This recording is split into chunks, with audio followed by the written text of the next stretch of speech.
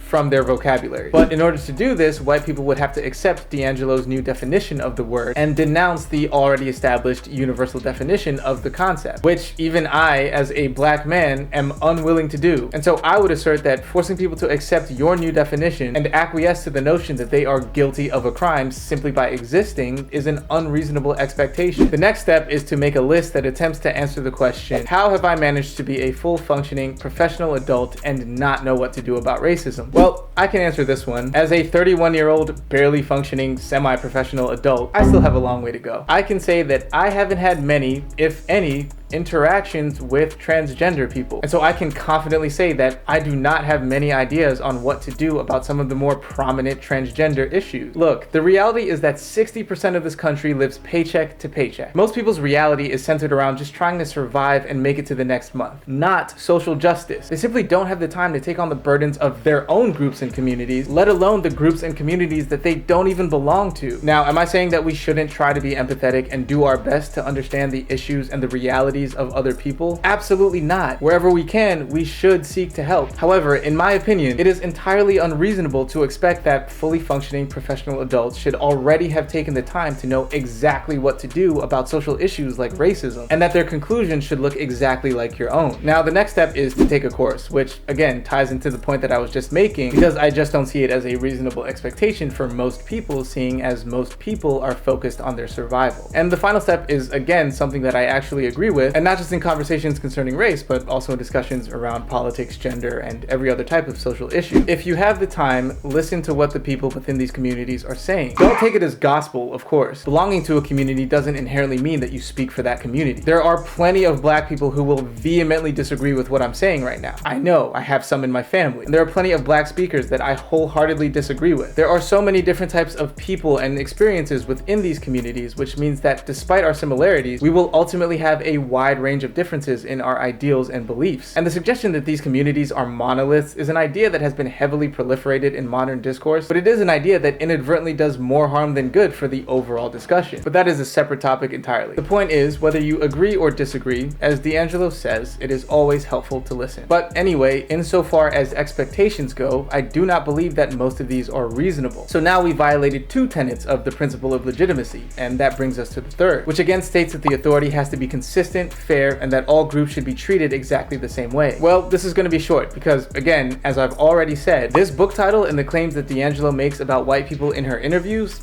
are racist, and so the laws are definitively not predictable. Since white racism is spotlighted and condemned, as it should be, while anti-white racism is not only overlooked, but actually rewarded. Remember what I was saying about principles and context, about how if you condemn something in one context and support it in another, it means that you don't actually believe in the principle that you're espousing. Yeah, I think this is a pretty good example of that, because I think this demonstrates that we're not actually against the idea of racism. We're just against the idea of racism when it's being used against us. And so, as I've tried to illustrate, we have violated each tenet of the principle of legitimacy in attempting to create a space for discussing racism with white people. Now, I am using D'Angelo's interviews as a microcosm of the space that we've created for this discussion, because a lot of the sentiments that she proliferates can be seen in the larger arena. And so ultimately, I have to say that even I, as a black man, do not see this space that we've created for bringing white people into the discussion around racism as being legitimate in any way. Again, it violates all three tenets. And given this reality, I think it's entirely unreasonable to expect white people to be willing to come to the table and have these discussions about their involvement in racism under these illegitimate circumstances. If you called me a racist without knowing anything about me, and then when I tried to refute your point, you wrote a book about how I and my entire people are fragile because we tried to argue against your claim, dude,